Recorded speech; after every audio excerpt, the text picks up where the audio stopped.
Hi friends.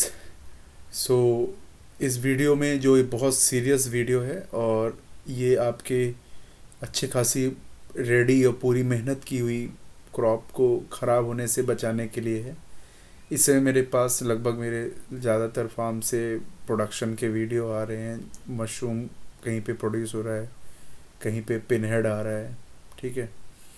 तो बहुत सारे फार्म में जहाँ पे सफाई रखना संभव नहीं हो पाया या फिर के तमाम कई कारण होते हैं जिनकी वजह से मक्खियाँ आ गई, उन्होंने नॉलेज नहीं था या अधूरे नॉलेज से कोई काम हुआ, तो मक्खियों के असर से आने से या कोई पेस्ट की दूसरी तरह के पेस्ट की प्रॉब्लम आने से नुकसान होता है। तो ये वीडियो उसके बारे में जो कि बहुत सीरियस है और आप इसको पूरी तरह देखिए कि कैसे आपके मशरूम और पूरी रेडी क्रॉप को भी रातों रात ख़राब कर सकता है और बहुत लोग को ये नुकसान हो जाता है। ठीक है।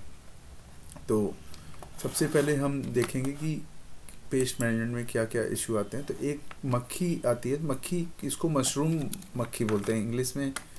मशरूम फ्लाई इसका नाम ही है। आप नेट पे मशरूम फ्लाई डालिएगा, इसकी दो वैरायटी है, फोराइड और सैराइड। ये बहुत ज़्यादा छोटी होती है, आप इसको बिलीव कीजिए। जो इसकी फ़ोटो आप देख रहे हैं ये आप नॉर्मल कैमरे से ही फ़ोटो खींच भी नहीं सकते हैं।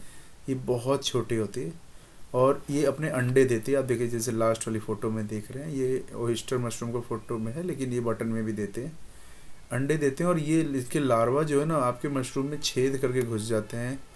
ठीक है। और एक ये साइराइड फ्लाई है जो कि दोनों में देखिए दोनों मक्खी ही है, लेकिन दोनों के लार्वा में थोड़ा फ़र्क है।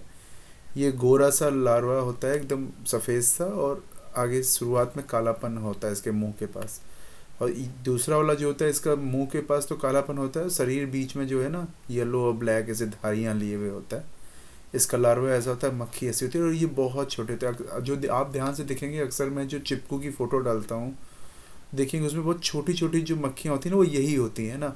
एक बड़ी मक्खी होती है जिसको आप इजीली देख पाते हैं अपने घरों में ना, इधर उधर जाती रहती है। ये बहुत छोटी होती हैं और इनको ऑब्जर्व कर पाने में भी दिक्कत होती है और इनका लार्वा और भी छोटा होता है। कमज़ोर आँख का आदमी तो इसको इग्नोर करके निकल जाए, लेकिन ये बहुत ही हानिकारक, आपकी पूरी पूरी क्रॉप को मतलब बर्बाद ही कर देगा। मतलब थोड़ा मोड़ा नुकसान नहीं करेगा कि चलो चलो इग्नोर कर देते हैं, मक्खियाँ आ रही हैं, लार्वा आ रहा है, तो आप इग्नोर नहीं कर सकते इसको। ठीक है। तो इसको सबसे पहले ये करता क्या है, इसको ये आपकी खाद को भी खाते हैं जब तक खाद उपलब्ध है। बाद में माइसीलियम आता है तो माइसीलियम को खाते हैं। फिर माइसीलियम के बाद अगर मशरूम आ भी गया कैसे भी करके मेहनत करके दिमाग लगा के, तो फिर मशरूम को भी खाते हैं। तो ये आपकी तीनों चीज़ों खाते हैं, खाद से शुरू करके मशरूम तक खाते हैं और नुकसान करते हैं पहले। तो और दूसरा साथ साथ ये पीएच को चेंज कर देते हैं। माइसीलियम की कंपोस्ट की पीएच को चेंज करेंगे, डिफरेंट काइंड ऑफ हार्मोन्स और लिक्विड्स निकलते हैं उसके माध्यम से, और मशरूम के पीएच को चेंज करके ना मशरूम को और बढ़ने नहीं देते। एक तो जो बढ़ा हुआ मशरूम है उसको खा जाते हैं, दूसरा और नया मशरूम निकलने नहीं देते क्योंकि पीएच चेंज कर देते हैं। तो ये दो बहुत ही सीरियस बातें हैं। ठीक है। और एक बात आप देख पा रहे हैं कि ए, ए, इनका एक और असर है कि पूरी तरह से पिनहेड मर जाएगा, क्योंकि सीधी सी बात है ना, मशरूम का अगर माइसीलियम का नेटवर्क ही ख़त्म हो जाएगा तो पिनहेड मर जाएगा, और पिनहेड मर गया तो मशरूम पैदा नहीं होगा। दूसरा जो मशरूम पैदा हो भी गया ना, ये उसके अंदर घुस घुस के छेद कर कर के उसको खाते हैं और वो मशरूम तोड़ने के बाद बिकने लायक नहीं होता। वो देख के ही लोग नहीं खरीदते, या फिर दाग लगा हुआ होता है, उसके कलर भी ख़राब होने लगता है। ठीक है।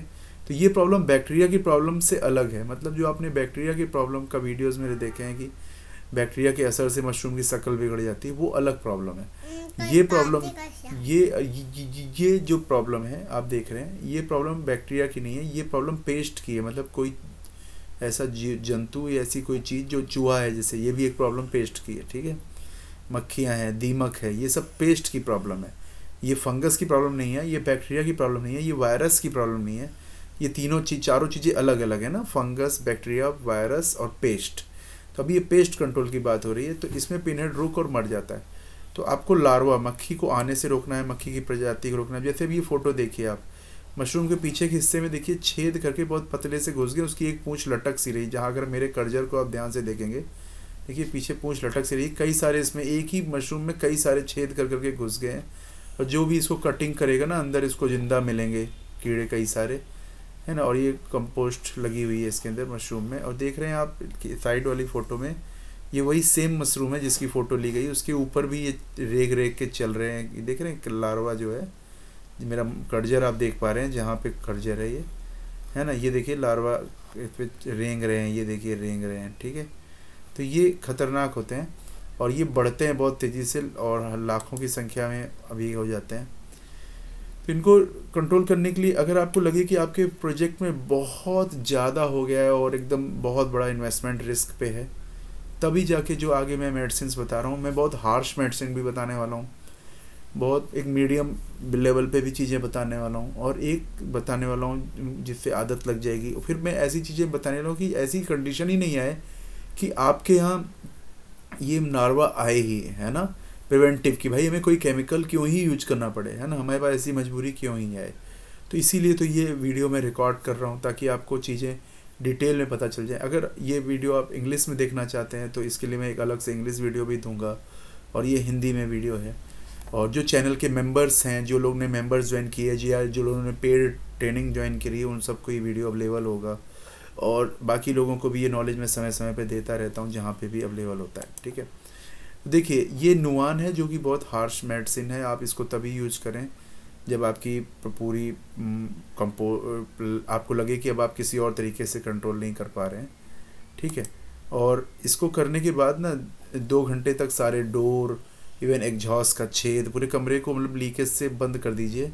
और मशरूम के बेड पे इसको मत छिड़किए, ये सेफ मतलब है नहीं है, मशरूम पे छिड़कना अच्छा नहीं है ना। तो दीवारों पे इसको स्प्रे कीजिए और फर्श पे स्प्रे कीजिए नुवान, है ना। धीरे धीरे नुवान अगर आपको नहीं मिलती है तो आप इसकी दूसरी रिप्लेसमेंट्स भी हैं, लेकिन आप इग्नोर कीजिए ये दवा। ये आप तभी यूज कीजिए जब आपको लगे कि अब आपके बस में नहीं है आपका प्रोजेक्ट, तब आप कीजिए कि बहुत ज़्यादा उसमें लार्वा आ गए हैं और पूरे माल बन रहा है लेकिन उसमें सब में छेद निकल रहा है, कुछ हैं तो माल बन रहा है लेकिन आप उसमें से कुछ भी बेच नहीं पा रहे हैं क्योंकि ये सारा लार्वा बिगाड़ दे रहे हैं, ठीक है। तो 2 घंटे के लिए दरवाज़ा वेंटिलेटर पूरा बंद कर देंगे, सब कुछ बंद कर देंगे और इसको छिड़क के बाहर आ जाएंगे।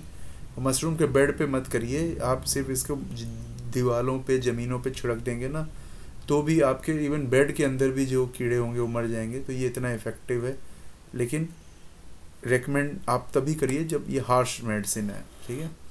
और जब आप इसको करें तो उसके 48 घंटे तक कोई भी मशरूम उसमें से तोड़िए मत, क्योंकि है ना, क्योंकि एयर में ये दवा अवेलेबल रहती है, तो इसलिए कोई आना अंदर जाइए 48 घंटे तक जा सकते हैं लेकिन तोड़िए मत, देख सकते हैं आप चीज़ों को, ठीक है। तो छिड़काव और मशरूम की तोड़ाई के बीच 48 घंटे के अंतर करके, यहाँ हिंदी इंग्लिश दोनों में लिखा है। तो हम कोशिश कर रहे हैं आगे बनने वाले जितने भी वीडियो हैं सब में दोनों लैंग्वेज का एक साथ ध्यान रखा जाए। और अगर आपको ये दवा वगैरह डालनी ही नहीं पड़ेगी, आगे भी मैं कुछ दवाइयाँ बताने वाला हूँ, वो भी नहीं डालनी पड़ेगी अगर आप ये बहुत सिंपल सी चीज़ चिपकू है ना।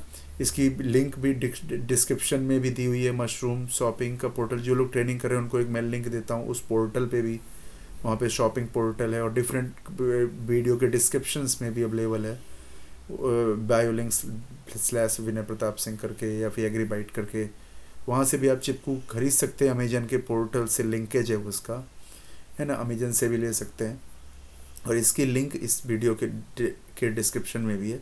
अगर आप चिपकू को यूज़ करेंगे तो आपको ये मेडिसिन नहीं यूज करनी पड़ेगी और आपके क्रॉप को ख़राब नहीं होगा, ठीक है, और लार्वा नहीं आएंगे। चिपकू का ज़्यादा से ज़्यादा आप इस्तेमाल कीजिए, ये अच्छा भी है, हेडेक लेस है और हार्मफुल भी नहीं है, ठीक है।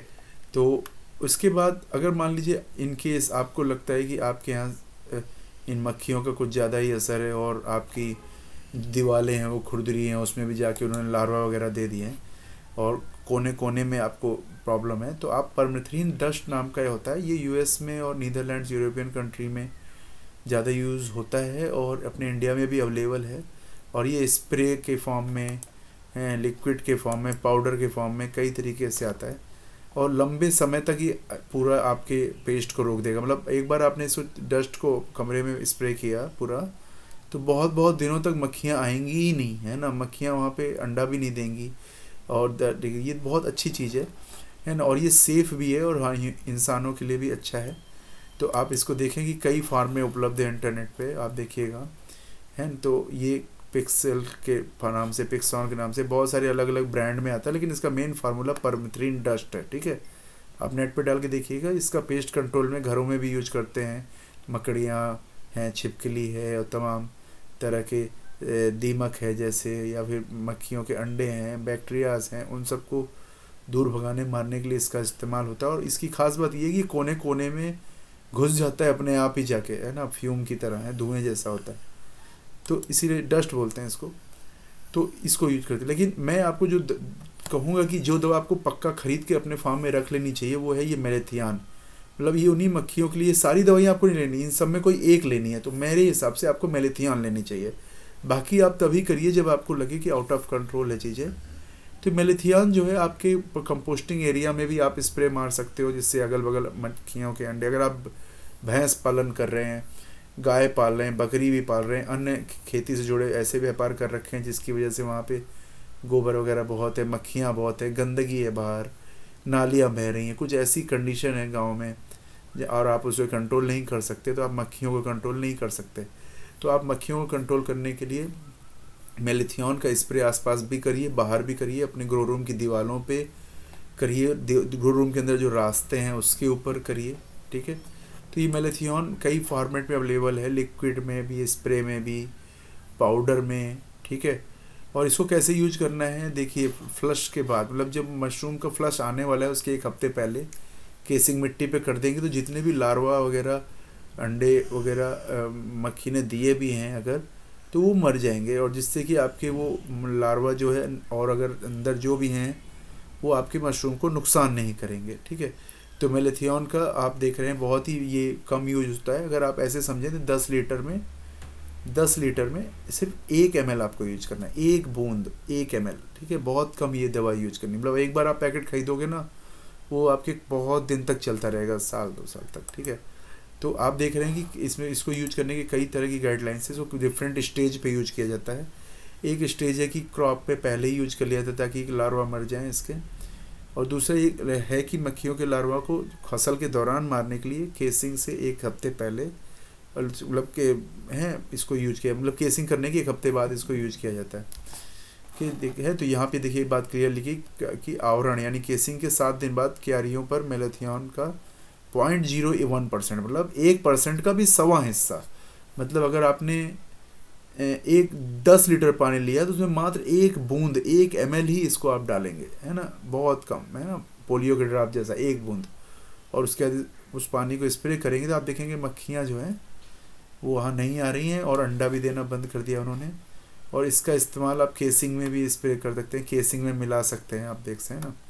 और ये देखिए टस्क नाम का एक ब्रांड आता है, उसके भी मेलेथियन आता है, ये वो दोनों सेम मेडिसिन ही है, ये लिक्विड फॉर्म में रहता है, वो पाउडर फॉर्म में रहता है। ये दवा आप ले लीजिएगा, और इसको लेने के लिए जो हमने मशरूम शॉपिंग का एक पोर्टल दे रखा है, वो आपको हमारी जो लिंक जाती है या डिफरेंट जगहों पे लिंक दी हुई आपको मिल जाएगा।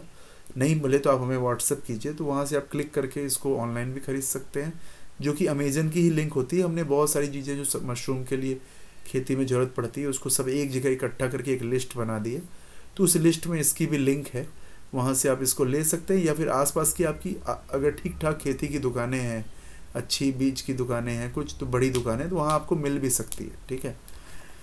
तो ये बहुत तरह की चीज़ों को कंट्रोल करता है, इसलिए खेती में इसका बहुत उपयोग है। तो मेलेथियन आप ले सकते हैं, ये कोई ज़्यादा बहुत हार्ड दवा नहीं है और ये नुकसान भी नहीं करती, और इसको भी डायरेक्ट आपको बेड पे देने की ज़रूरत नहीं है, तभी दें जब कंटामिनेशन बहुत हो जाए, नहीं तो आप नॉर्मल जगह करें। अब इससे भी ज़्यादा एक एडवांस पावरफुल दवा मैं बता रहा हूँ, जो बिना अनुमति के आप प्रयोग मत कीजिए, वो थोड़ी जहरीली भी होती है, मतलब हार्ड होती है, और दूसरा उसकी आदत भी लग जाती है मक्खियों को। फिर आप दोबारा कभी स्प्रे करोगे ना, देखोगे कि धीरे धीरे उनको आदत लग गई, उनको फ़र्क नहीं पड़ रहा। ये भी अवेलेबल है ईजिली दुकानों पे। आप कई बार वो लेने जाओगे मेलेथियन, तो दुकानदार बोलेगा ये ले लो फेनवलेरेट है, ये ले लो, तो वो बदल के देगा, तो आपको ये लोगे, मुझे लोग फ़ोटो भेजते हैं, तो आप उसको लोगे तो उस समय का काम चल जाएगा, लेकिन धीरे धीरे आपकी मक्खियों को उसकी आदत लग जाएगी, और वो फिर धीरे धीरे असर कम करेंगी। आप अपनी फ्लोर में, गैलरी में, आसपास जहाँ भी मक्खियाँ आ रही हैं, ये फेनवलेरेट का इस्तेमाल कर सकते हैं। और इसका भी वही परसेंटेज है, 0.05% यूज होता है, लेकिन मैंने इसको जानबूझ के, देखिए इसमें ग्राफिक्स नहीं दिया है, मैंने इंग्लिश में ही रखा, इसको हिंदी में नहीं रखा, ताकि कोई भी यूज करने के पहले एक बार फ़ोन करे, पूछे, या जो आदमी अच्छे से समझ सकता है वो ही इसको यूज करे। आप देख रहे हैं इसको यूज़ करने का कॉशन मैंने यहाँ दिया हुआ है, लेकिन मैंने इसको इंग्लिश में ही रखा जानबूझ के, ताकि इजीली लोग खरीद के बिना समझे चीज़ों को यूज ना करें, ठीक है। और ये हार्मफुल है, अगर ये आपके शरीर में स्किन में छुएगा, अंदर जाएगा, पेट में गलती से किसी ने खा हुआ लिया, थोड़ा हार्मफुल है आपके बॉडी के लिए, तो इसलिए आप इसको ध्यान रखिए। दूसरा, ये आपकी मक्खियों वगैरह के लिए भी हार्मफुल है, ठीक है। जैसे मधुमक्खियाँ हो गई, केचुए हो गए, इन सब के लिए भी हार्मफुल है अगर आप ज़मीन में मार रहे हैं तो। और दूसरा ये कि इसकी आदत भी लग जाएगी। तो चूँकि मिट्टी और केचुए और मधुमक्खियों के लिए हार्मफुल है, थोड़ा बहुत इंसानों की स्किन के लिए हार्मफुल है, इसीलिए इसको मना किया जाता है। ये आप तभी यूज करिए जब आपको सब कुछ सही लग रहा हो और आप कंट्रोल में इसको यूज कर पाएँ। तो फेनोलेरेट जो है डेक्मेथेरिन ईजिली अवेलेबल है मार्केट में, आप किसी की दुकानों में जाओगे ईजिली आपको मिल जाएगी, लेकिन ये थोड़ी हार्ड है। और दूसरा, ये सबसे बड़ी प्रॉब्लम ये है कि आदत लगा देगी आपकी मक्खियों को, बाद में वो मक्खियों को ऊपर किसी दवा का ही असर नहीं होगा, ठीक है।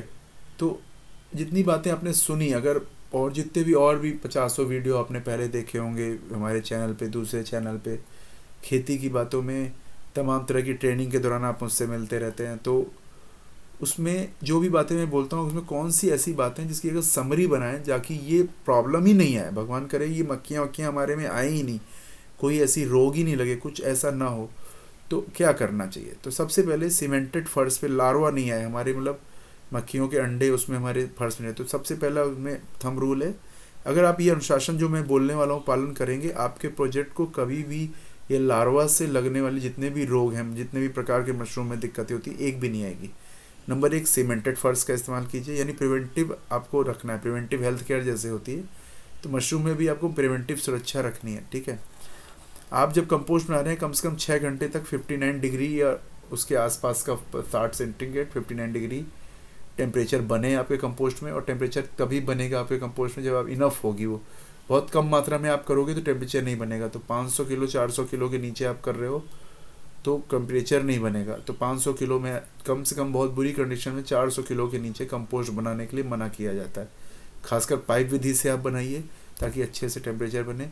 तो ये जो मैंने बताया सेकंड स्टेप करना बहुत जरूरी। अगर आप ये पहला स्टेप करते हो कि खाद फर्श पे बनाते हो, दूसरा स्टेप करते हैं कि खाद में अच्छा टेम्परेचर बने, ठीक है, तो आपके दिक्कत नहीं है। तीसरा स्टेप ये है कि आपकी जो केसिंग है उसमें 65% के आसपास मॉइस्चर होना चाहिए है, और जो केसिंग का मॉइस्चर भी 65% और तापमान भी जब आप उसको पॉस्चराइज्ड कर रहे हैं तो 65 डिग्री पे हो, या फिर फॉर्मलिन से पॉस्चराइज्ड हो, मतलब केसिंग पूरी तरह से पॉस्चराइज्ड होनी चाहिए, ठीक है।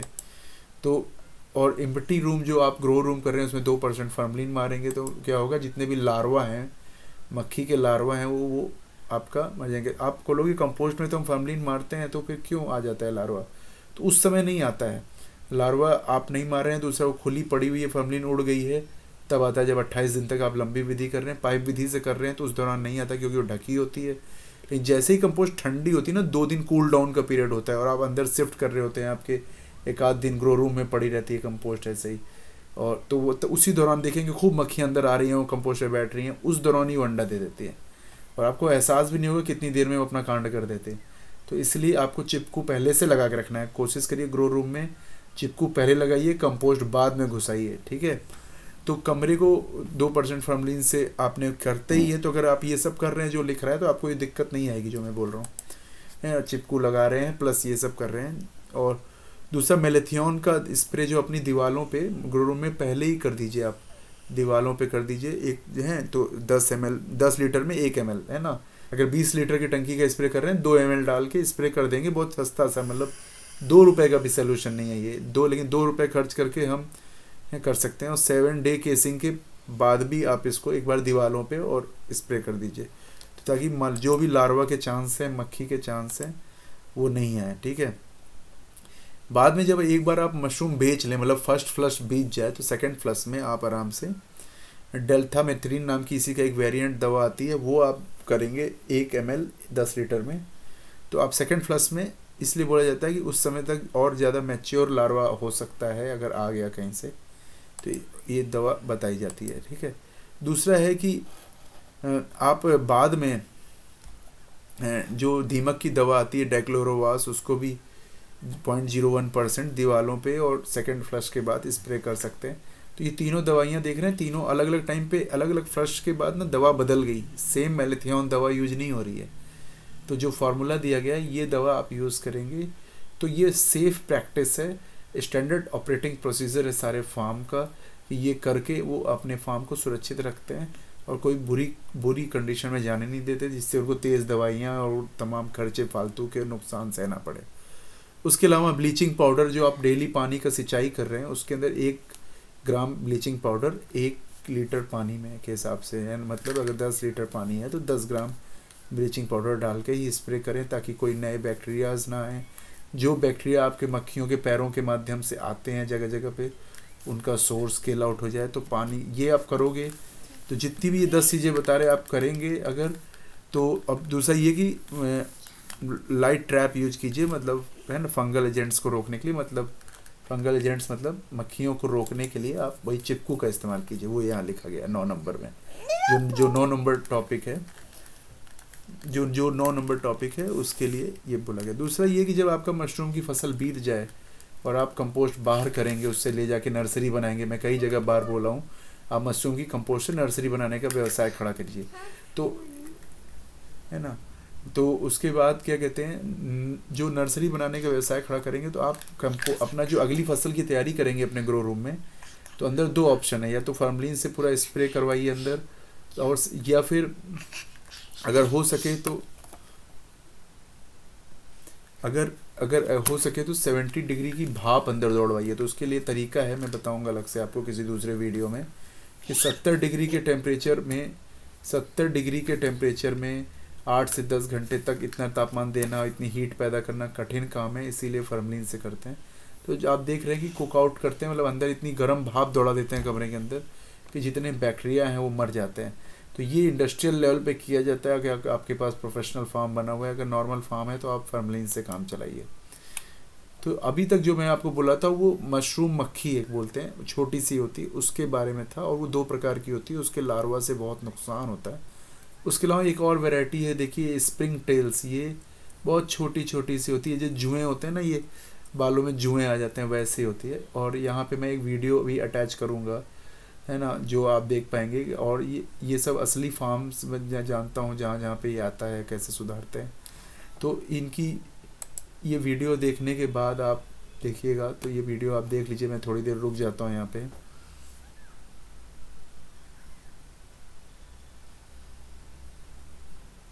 तो आप देख पा रहे हैं वीडियो के अंदर छोटे छोटे से यही काले वाले कीड़े जैसे स्प्रिंग टेल बोलते हैं, तो ये चल रहे हैं मशरूम के ऊपर, और मशरूम में छेद करके घुस भी जाते हैं ये, और उसको खाते हैं, और वो लगभग ना बिकने जैसा बेकार हो जाता है। तो इसलिए स्प्रिंग टेल को कैसे कंट्रोल करना है, तो वही दवा है जो पहले बताई थी, मेलेथिओन। तो मतलब एक मेलेथिओन से बहुत सारी दवा बीमारियाँ दूर हो रही हैं, है ना।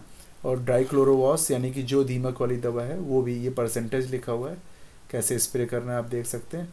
2 में से कोई एक दवा आप यूज़ करेंगे, अगर आप डाइक्लोरोवास यूज़ करेंगे तो 5 दिन बाद असर आएगा, और मेलेथिओन यूज करेंगे 2 दिन बाद असर आएगा, ठीक है। तो आप इस बात का ध्यान रखिएगा कि अगर आपको जल्दी असर चाहिए तो डाइक्लोरोवास, और या नहीं तो फिर मेलेथिओन, दोनों आप कर सकते हैं, तो या 2 में से कोई एक कर सकते हैं। तो ये जो स्प्रिंग टेल्स है ये भी बहुत ख़तरनाक है, और ये कई प्रोजेक्ट्स में मैंने देखा है। दूसरा घुन लग जाता है, तो घुन लगने के लिए, घुन अलग चीज़ है, दीमक अलग चीज़ है, ठीक है, वो भी टर्माइट है, ये भी टर्माइट्स की फैक्ट्री। तो घुन और दीमक, तो ये घुन और दीमक को कंट्रोल करने के लिए, घुन होता है जो अनाजों में भी लगता है वो अलग घुन, और दीमक, इन दोनों को कंट्रोल करने की दीमक की दवा तो डालनी ही है, स्प्रे करनी है जगह जगह पे, प्लस आप एक केसिंग के सॉइल में भी अगर चाहें तो मिला सकते हैं, ठीक है।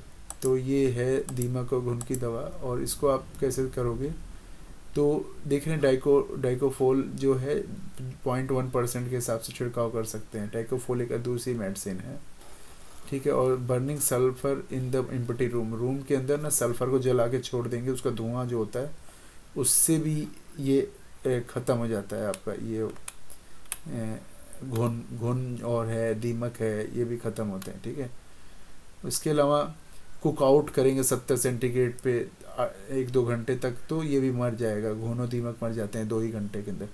तो कुक आउट कब करेंगे, कुक आउट मतलब अंदर आग एक करा बड़े से बर्तन में पानी भर के गरम आग लगा दी और खूब गरम गरम भाप पूरे कमरे में खूब उड़ रही है। गरम भाप जब भी उड़ती है तो मर जाती है। दूसरा तरीका है फॉर्मलिन के स्प्रे से अच्छा से स्प्रे करके रूम को साफ़ कराया जाता है। तो ये कुकआउट मतलब ये बात हो रही है कब की, मशरूम की फसल बीत गई और अगली मशरूम की जो फसल आने वाली है उसके पहले रूम को साफ़ किया जाता है। या पहली फसल कर रहे हैं तो उसके पहले भी रूम में अगर अब गंदगी है, बहुत पुराना भूसा रखा हुआ है, गाय गोरू जानवर वहाँ बांधे जाते थे, अगर वहाँ बांधे जाते थे तो ये सब तो वहाँ पे पहले से ही मक्खी के लार्वा वार्वा दीवार में चिपके रहते हैं गांव में, मैंने देखा है। और अभी भी एक प्रोजेक्ट में मैंने कराया था जहाँ पे बहुत सफाई से काम किया गया, फिर भी मक्खियों ने अपना कांड कर दिया और अगले ही दिन उसमें लार्वा आ गए थे बड़े बड़े, है ना। और बाद में वो नीमोटोड्स भी आ गए थे। वो कहाँ से आए, एक्चुअली उसकी दीवारों में ही थे और वो आराम से, वो क्या कहते हैं, मक्खियों के पैरों के माध्यम से आराम से एयर के माध्यम से ट्रांसफ़र हो जाते हैं और बहुत तेज़ी से मोटे तगड़े हो जाते हैं। आपका माइसीलियम खाते हैं, आपकी आंखों के सामने आप कुछ नहीं कर पाओगे, इतनी ज़्यादा संख्या में रहते हैं, ठीक है। तो और आपका बीज स्पॉन ही खा जाते हैं कई बार। तो इसीलिए आप जब प्रोजेक्ट रूम को करें तो उसके अंदर एक बार गर्म भाप दौड़ा दें या फिर फॉर्मलिन का स्प्रे इसीलिए करवाया जाता है दीवारों पे कि जो भी बैक्टीरिया, लार्वा, अंडे, बच्चे सब हैं सब खत्म हो जाएं, ठीक है। तो ये बहुत इंपॉर्टेंट स्टेप है। बाकी एक दवा भी है डाइजिनॉन डाइकोफोल, ये वही है जो मैं पहले बता रहा था। तो जी 0.1% के हिसाब से 10 लीटर में 1 से 2 ml 10 लीटर पानी में डाल सकते हैं, ठीक है। और बेड पे जो है अपने जो जिस पे कर रहे हैं ये दवाइयाँ हैं, क्लोरोफिनेफॉस और टेथियोन, ये सब दवाइयाँ हैं जिनको आप स्प्रे कर सकते हैं अगर आपका घुन आ जाए और दीमक आ जाए तो, ठीक है। तो इन दवाइयों का इस्तेमाल आप बिफोर केसिंग भी कर सकते हैं। मेटल कई 4-5 ऑप्शन है। एक ये तो बहुत ख़तरनाक चीज़ है, ये नीमोटोड है। नीमोटोड की कोई दवा नहीं होती और दवा जो होती भी है वो उतनी असरदार नहीं है, बल्कि इसका बायोलॉजिकल कंट्रोल ज़्यादा असरदार है। तो नीमोटोड लंबे से होते हैं, रेगने जैसे, केचुए के छोटे हिस्से टाइप पे, वो अंदर घुस घुस के मोटे तगड़े होके आपकी कंपोस्ट को खाते हैं, माइसेलियम को खाते हैं। इनको बोलते ही हैं कि ये तुमलब हैं, तो ये माइसीलियम इनको बहुत पसंद होता है खाने में आपके मशरूम स्पॉन का। तो आपका नुकसान ही तो कर रहे हैं, एक तो आपका प्रोडक्शन घटेगा, माइसीलियम घटेगा, ऊपर से आपका बीज भी नुकसान कर देते हैं जो आप मंगा के डाले हुए हो। तो पूरी तरह से ये क्रॉप को बर्बाद कर सकते हैं, मतलब इनके अंदर ये कैपेबिलिटी का आपका पैसा डूब जाएगा। मतलब आप मशरूम से तो नहीं कमा पाओगे, भले उसकी जो कंपोस्ट बची है नर्सरी से कमा लो, इनके अंदर ये दम है नीमोटोड के अंदर। तो नीमोटोड आपके प्रोजेक्ट में आए ही ना तो ज़्यादा अच्छा है। तो आप ना आए और इनके लिए दवा भी ढंग से नहीं है तो आप क्या करेंगे कि वही जो पहले बताया गया, अच्छे से सफाई होना, फॉर्मलिन होना, धूल ना आए, ठीक है। और नीमोटोड क्या करेगा, आपकी पिन हेड को बर्बाद करेगा, वही माइसीलियम को ख़त्म कर देगा खा के, तो ग्रोथ नहीं आएगी, पूरा फेल हो जाएगा क्रॉप, मतलब भी आपको लगेगा कुछ उगा ही नहीं एकदम। तो इसलिए नीमोटोड के लिए पहले से आप नीम का पत्ती अगर आप मिला सकें कंपोस्ट में, अगर आप 2% के रेट से नीम की पत्ती मिला सकें है, या फिर नीम का पाउडर आता है, नीम केक आता है, नीम की खली आती है, उसको पिसवा के उसमें डलवा सकें तो आपको देखेंगे नीमोटोड आएगा नहीं है। तो नीम की खली बाज़ार में उपलब्ध होती है, या फिर नीम की खली आप नीम की पत्तियों को सुखवा के पाउडर बना के भी आप इस्तेमाल कर सकते हैं। कंपोस्ट में अगर 2% के रेट से मिला देंगे, मतलब 1000 किलो में 20 किलो वो मिला देंगे तो आपका वही कंट्रोल हो जाएगा। तो ये नीम लीफ और ऑयल केक इसको आपको यूज़ करना है। साथ साथ कंपोस्ट बनाते समय अच्छे से पॉस्चराइजेशन करेंगे तो जो पहले से उसमें लार्वा हैं वो मर जाएंगे, लेकिन कंपोस्ट ठंडी होने पर नए लार्वा आ सकते हैं क्योंकि उसके ऊपर मक्खी बैठती रहती है। तो वो मक्खी ना बैठे इसके लिए अपने कंपोस्ट एरिया को आप मच्छरदानी से या किसी चीज़ से घिरवा सकते हैं। तमाम ऐसे कंस्ट्रक्शन में ऐसे जुगाड़ हैं जिसके माध्यम से ये प्रॉब्लम ना आए, ठीक है। अगर इसके बारे में और जानना है आप मुझे कॉल कमेंट कीजिए, इस वीडियो के एंड में आपको नंबर वगैरह मेरा मिल जाएगा। ये कुछ दवाइयाँ हैं जो नीमोटोड्स के लिए यूज होती हैं, खेती में ज़्यादा सफलदार हैं ये, लेकिन मशरूम के लिए ये सफल नहीं होती है, ठीक है। और अगर ज़रूरत पड़ने पर आप इनका ट्रायल कर सकते हैं, इजीली मार्केट में अवेलेबल हैं, लेकिन ये उतनी असरदारक नहीं होती हैं, ठीक है। तो ये था आपका पेस्ट कंट्रोल का वीडियो आपके लिए, आप इसको देखिए, यूज़ कीजिए। कुछ डाउट आए तो इसके नीचे कमेंट कीजिएगा। और ये वीडियो फ़िलहाल अभी हमने अपने जो मेंबर्स हैं उनके लिए पब्लिक किया है, और ऐसे और भी बहुत सारे वीडियो, जैसे कि एक बार मशरूम की कंपोस्ट से मशरूम उगा लेने के बाद क्या उसी कंपोस्ट से दोबारा मशरूम उगा सकते हैं? तो उत्तर है हाँ, उगा सकते हैं। और इसकी एक विधि है जो हम अपने मेंबर्स और एक्सक्लूसिव जो लोग ट्रेनिंग ले रहे हैं उनके लिए इसी चैनल पे अपलोड करने ही वाले हैं। ठीक है, स्पॉन बनाने का वीडियो हो गया मेंबर्स के लिए, कई एडवांस वीडियोज़ हैं तो जो हम इस यहाँ पे अपलोड करने ही वाले हैं। ठीक है, तो आप चैनल पे बने रहिए और कोई आपको डाउट्स होता है आप मुझसे कमेंट कर सकते हैं। जय श्री राम। जय श्री राम।